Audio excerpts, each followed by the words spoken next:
Shalom Bapak Ibu Saudara yang dikasihi Kristus. Pada malam hari ini kita akan sama-sama belajar dan merenungkan firman Tuhan atau sebagian dari firman Tuhan.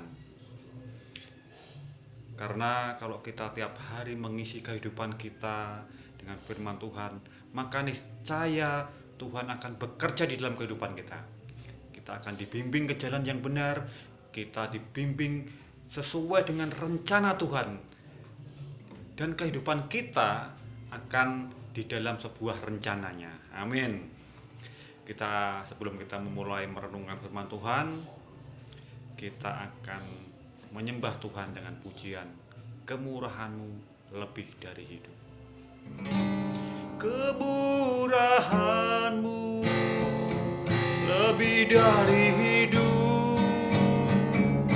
kemurahan-Mu lebih dari hidup.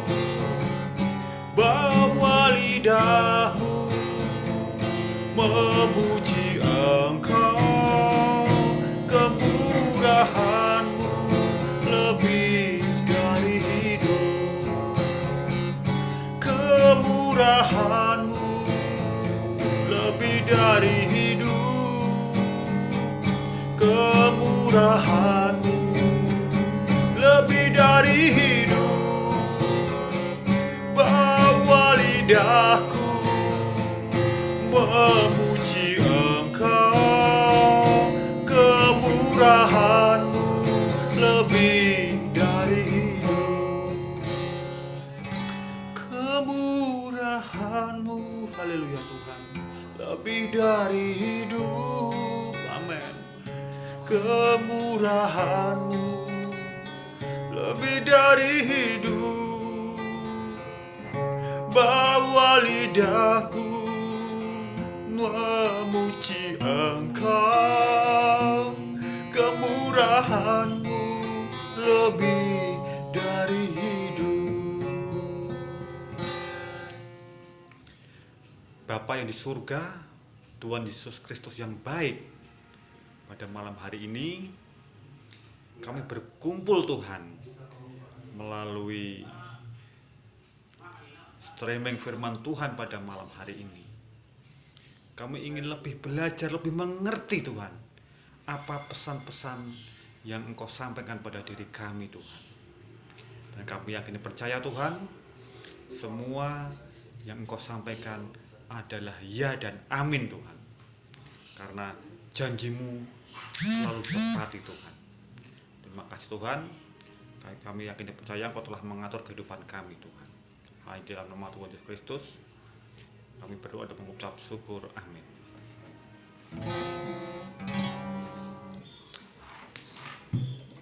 Mari Bapak Ibu Saudara, kita akan memulai merenungkan firman Tuhan pada malam hari ini. Nah, firman Tuhan pada malam hari ini saya memberi judul adalah iman memberikan kemuliaan yang kekal. Amin. Mari Bapak Saudara, saya undang untuk membuka firman Tuhan pada malam hari ini di dalam Lukas 22 ayat 44. Saya bacakan. Karena beratnya penderitaan Yesus, Dia semakin sungguh-sungguh berdoa sampai mengeluarkan keringat seperti darah yang menetes ke tanah. Bukan main ini. Sesuatu yang dirasakan Tuhan Yesus pada waktu itu, saat Dia berperan sebagai manusia. Dia memerankan diri sebagai manusia. Dia memberi contoh bagaimana menjadi manusia yang benar. Ya, kalau mungkin orang awam yang belum mengerti firman Tuhan akan menyibir dengan firman Tuhan ini. Katanya Tuhan Yesus itu Tuhan. kenapa dia begitu khawatir sampai peluhnya mengeluarkan darah? Katanya Tuhan Yesus itu Tuhan. Kenapa dia masih memohon kepada Bapaknya ketika dia berdoa? Berarti dia bukan Tuhan dong. Masih ada Tuhan lagi di atasnya. Dia memohon. Seperti itu kira-kira kalau orang awam, orang dunia menyikapi firman Tuhan pada malam hari ini. Firman Tuhan yang mengatakan ketika Tuhan berbeban berat, ketika Yesus berbeban sangat berat, dia berdoa dengan sungguh-sungguh sampai peluhnya mengeluarkan darah. Kita berbicara tentang darah di dalam Alkitab, di dalam Perjanjian Lama, darah diartikan sebagai sumber kehidupan. Makanya darah itu suatu fundamental. Kalau ada korban bakaran, itu darahnya dipercik-percikan, itu suatu darah itu ada suatu sumber kehidupan. Kalau dewasa ini darah berarti kehidupan. Berarti kita aplikasikan lagi, darah merupakan adalah harapan, sebuah harapan. Kita mensikapi ketika Tuhan berdoa waktu dengan sungguh-sungguh, peluhnya mengeluarkan darah menetes. Berarti harapan-harapannya sudah mulai runtuh. Keputusasaan semakin hilang. Putusasaan itu tidak semakin hilang, tetapi harapan itu semakin hilang. Yang ada hanya keputusasaan menetes.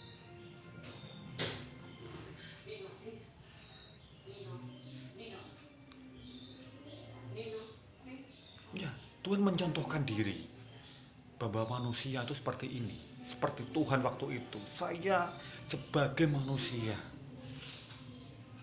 Kalau orang awam bilang, kalau katanya Tuhan Yesus Tuhan, kalau Tuhan Yesus itu Tuhan, dia bisa, masalah itu bisa dilenyapkan, masalah dihilangkan, dia Tuhan. Tetapi konsekuensinya Tuhan itu adalah seperti itu. Dia memang benar-benar pegang janjinya. Saat dia turun ke dunia, dia pure menjadi manusia. Dia contohkan manusia itu harus mempunyai rasa kecewa seperti ini. Itu wajar. Manusia putus asa itu wajar. Wajar putus asa manusia, daging. Tetapi Tuhan mengajarkan satu hal. Ketika keputusasaan itu datang, harapan-harapan itu sudah mulai hilang. Darah-darah itu mulai menetes. Harapan-harapan itu mulai pudar. Yang ada hanya kecewa, yang ada keputusasaan. Maka satu hal yang perlu dilakukan, dengan sungguh-sungguh berdoa. Tuhan mengajar waktu itu. Dia sungguh-sungguh berdoa. Dia serahkan semuanya kepada Tuhan. Dia serahkan semuanya kepada Bapa. Saat saya menjadi Tuhan, seakan-akan Tuhan seperti ini. Saat menjadi manusia saya manusia. Ini contohnya, kalau saya menjadi manusia, ketika saya putus asa, saya harus sungguh-sungguh berdoa kepada Bapa. Dia pure bagi manusia. Padahal sebagai manusia Tuhan, dia manusia, tapi dia manusia Tuhan. Dia tahu bahwa bagi manusia dia akan mengalami siksaan,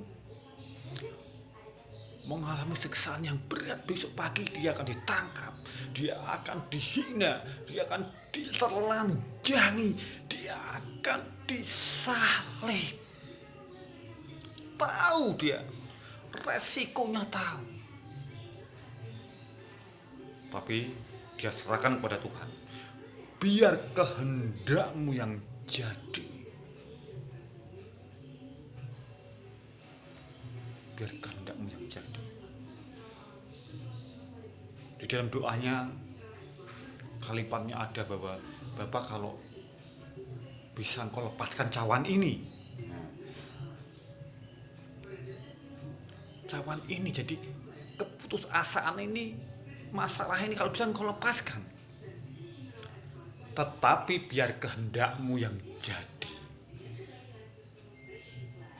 Biar rencanamu yang jadi. Ya serahkan pada Tuhan. Apa yang terjadi ketika diserahkan kepada Tuhan?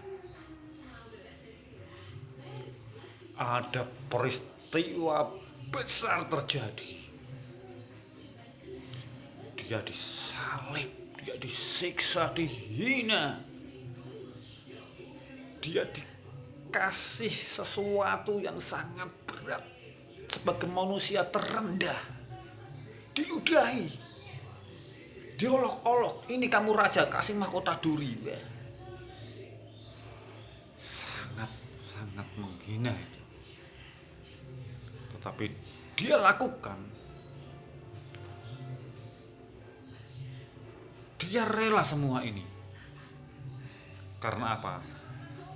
Ada kemuliaan yang dinyatakan ketika waktu itu Tuhan disalib dan digenapilah firman Tuhan pada hari yang ketika dia bangkit,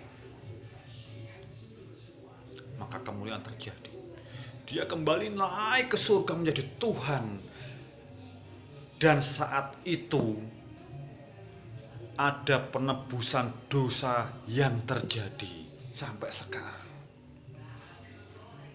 Bagi mereka yang percaya, ada penebusan yang terjadi. Kalau waktu 2000 yang tahun sebelum Yesus disalib, orang buta disembuhkan, Tuhan Yesus sendiri yang harus menjamah matanya. Orang sakit disembuhkan, Tuhan Yesus sendiri yang bisa menyembuhkan, seperti anak pejabat pemerintah itu. Lazarus, Tuhan sendiri yang datang, bangunnya Lazarus. Waktu Tuhan Yesus menyembuhkan orang lumpuh, Tuhan sendiri yang mengatakan waktu itu, bangun, angkatlah tempat tidurmu, dan pulanglah. Tuhan Yesus sendiri. Tetapi ketika penyalipan itu, Tuhan tidak perlu langsung turun sendiri. Tetapi kita anak-anak Tuhan mulai dipakai. Dengan nama Tuhan engkau sembuh, maka penyakit akan sembuh. Dengan nama Tuhan Yesus semua masalahmu akan selesai, maka masalah itu selesai. Ini kemuliaan yang luar biasa karena penyalipan itu.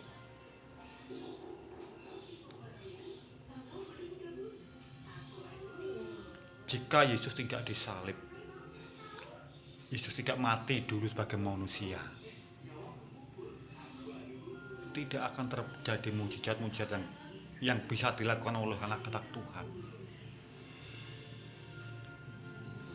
Tetapi karena Yesus, karena Tuhan yang mulia itu turun ke bumi menjadi manusia, menjadi Yesus, dan dia rela disalib,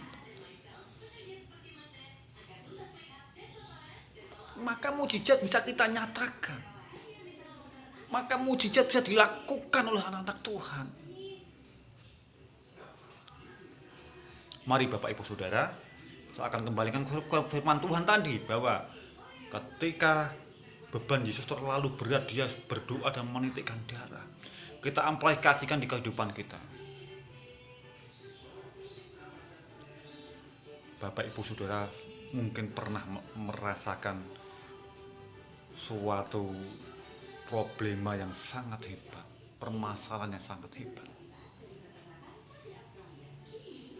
hingga mengalami keputusasaan. Seakan-akan dunia itu kejam, seakan-akan Tuhan itu tidak ada. Kenapa Tuhan ada, saya dikasih suatu problema yang seperti ini. Itu sama seperti Tuhan waktu berdoa. Kenapa sebagai manusia saya harus mati, besok harus disiksa? Dia sudah tahu. Tapi yang perlu kita lakukan ketika kita mengalami suatu beban yang berat, Tuhan sudah mengajarkan kita berlutut dan berdoa dengan sungguh-sungguh, dan kita serahkan kepada Tuhan, biar Tuhan yang bekerja. Apapun yang akan terjadi, masalah itu selesai atau tidak selesai, akan membawa suatu kemuliaan yang besar kalau tangan Tuhan bekerja. Akan terjadi mujizat yang dahsyat ketika semua kita serahkan kepada Tuhan. Amin, saudara-saudara. Itulah kasih Tuhan. Tuhan begitu mengasihi kita, hingga sampai saat ini pun Tuhan mengajarkan kita melalui firman Tuhan.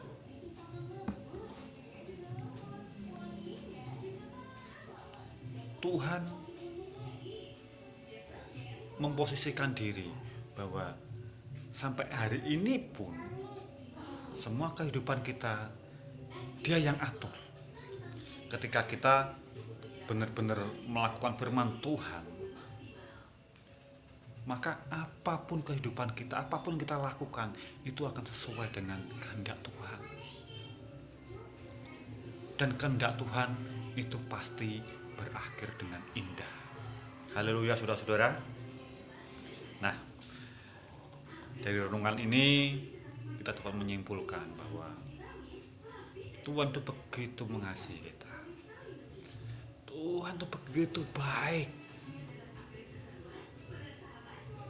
untuk memberikan contoh menjadi manusia yang benar. Dia harus merasakan bagaimana dicambuk. Dia harus menderita cacat kekal karena telapak tangannya itu berlubang paku karena disalib. Itu untuk apa? Untuk memberikan contoh kepada kita. Bagaimana kita melangkah untuk menuju surga nanti. Caranya seperti itu. Sebagai manusia itu harus seperti Tuhan Yesus. Itu yang dilakukan Tuhan Yesus itu adalah cara-cara untuk kita mendapatkan tiket ke surga. Seperti itu. Maka dari itu kita berterima kasih kepada Tuhan Yesus. Dia sangat baik. Sungguh baik. Dia rela mati untuk kita.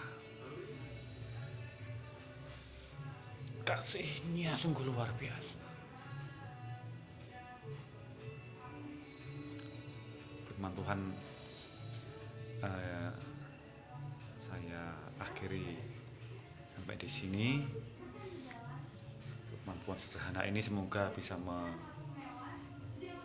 membuat iman kita semakin bertumbuh.